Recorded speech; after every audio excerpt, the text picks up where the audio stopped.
Sweden is sending KAJ with Bara bada bastu to Eurovision 2025. It's the first time they have sent a song in Swedish since 1998. It's all about saunas, but are we feeling the heat with this one? Let's review Eurovision.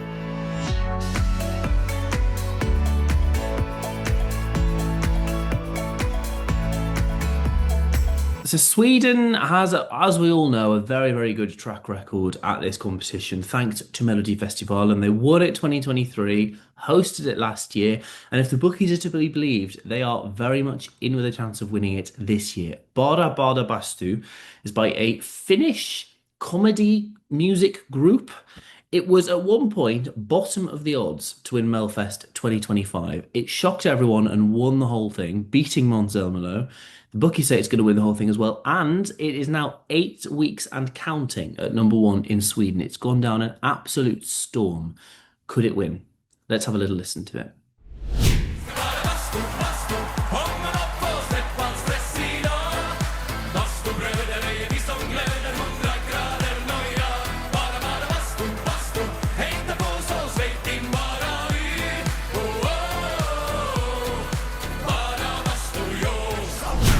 That was a bit of the Swedish entry. What do you think, Emily? Oh, I love it. I didn't want to. I feel like I've got a bit like resentful of Sweden over the last few years because they send the kind of same polished pop performance. And this is a complete kind of change of pace from that. And I'm kind of amazed that it won.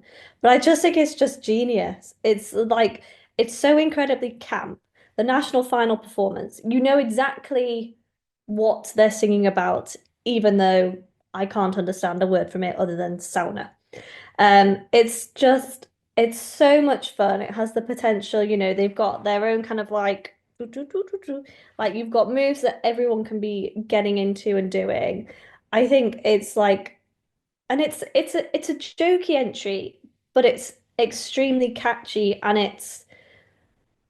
they're a very kind of compelling watch. It doesn't feel like it's completely all taking the piss. Um, so yeah, I'm obsessed. Yeah, I would back all of that. I'm inherently quite reluctant to get on board with quite a jokey entry, but I think this just stays on the right side of it. This is other entries like Estonia, and there are a lot of these sorts of things this year, particularly things like Estonia. They're kind of laughing at the contest, and this is sort of laughing with it. It's encouraging you to join in, and as you say, there's the dance move.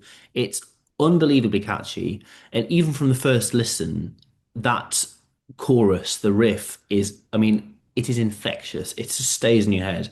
And that for a song in Swedish to be doing that. And as you say, because of the staging, you know exactly what they're singing about. You don't need the subtitles, you don't need any sort of translated lyrics on screen. It's really fun and catchy. And I actually think, as I say, in a year of lots of these quite jokey entries, this is by some distance the best one because it is so catchy. And I think it will.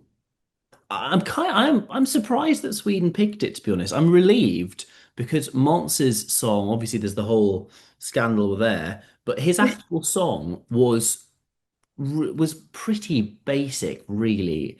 And I kind of was preparing myself to get angry at it winning because I just thought it was the epitome of everything that Sweden has become, with a few exceptions like Tattoo and Hold Me Closer. It's kind of become this formulaic, let's just stage something. It'll be the exact same dance moves every time. It's really rigid. It's really, it's almost robotic. They kind of send that pop. And this is such a refreshing break for Sweden to be sending this and for Sweden to be the one that could win with a joke entry, be the first joke entry ever to win. Arguably, Ella and Nikki were a joke entry, but whatever. Um, it would be the first joke entry to win, and for it to be from Sweden, I think is a real shock. We'll get on to how we think it's going to do in a moment, but it is performing in the first semi-final.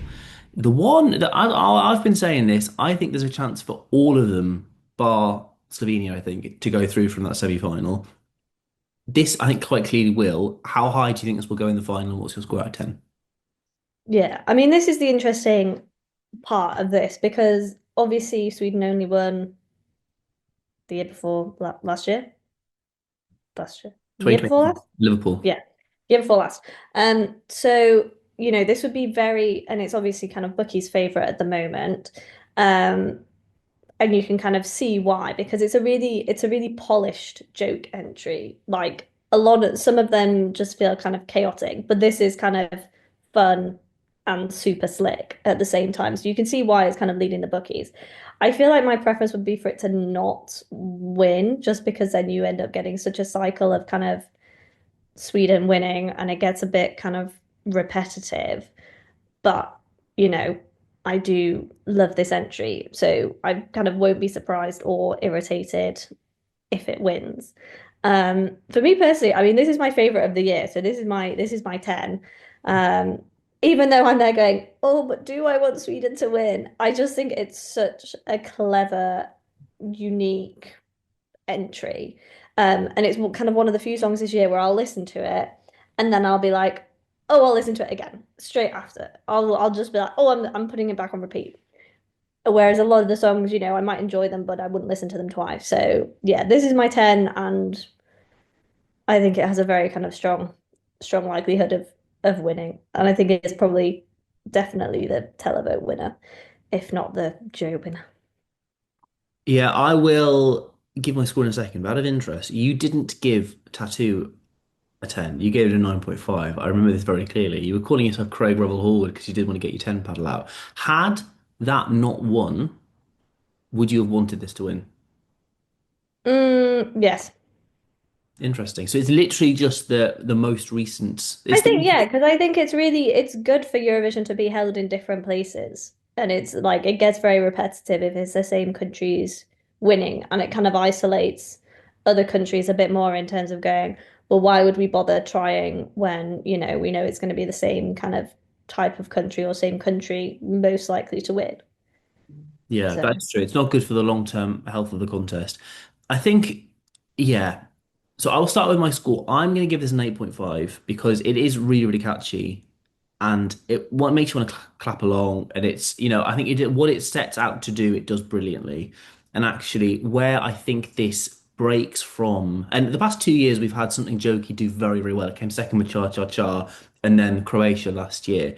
Where I think this has the edge is the vocal is there. It's catchy, it's fun, makes you want to clap along, but actually, fundamentally, they can sing. And there were some bum notes. No matter, I'm gonna get killed for this in the comments, but in both Caria and Baby Lasagna, there were some pretty dodgy notes in there. Let's face it, and they were a miracle to come top four both with the juries. I think if they can come third and fourth, respectively, or opposite, they came third and fourth. There's no reason why this can't maybe win the televote, if not come second. And we know Sweden are good with the juries. I think you're probably right that this is the televote winner, if not again second or third. So as it stands, and we keep saying this is it's possibly the most open year in a long time. I feel like it could be like 2014 where in rehearsals week there's something just gets a swell of momentum like Conchita and ends up winning it. As it stands, I think this is the only song I can see winning it. So I think, yeah, I would bet, even though the by the day the odds are getting shorter, so it's not a great return. I think this is the winner of 2025. There's a whole debate that we can have later, as you say, on the democracy of it all and isn't it good that more countries win it. Malmo has already made very clear they never want to see the contest again after last year, so it will probably be Stockholm. But do I want it to win? Probably not, for the same reasons that you've outlined, which is a shame for them, but it is what it is, I suppose. Do let us know what you think. Do you agree with us that you think this is probably the winner of 2025? Do you want it to win? Do you agree with us? And give us your scores as well in the comments. We'd love to hear from you. Thank you very much for watching, and we'll see you next time.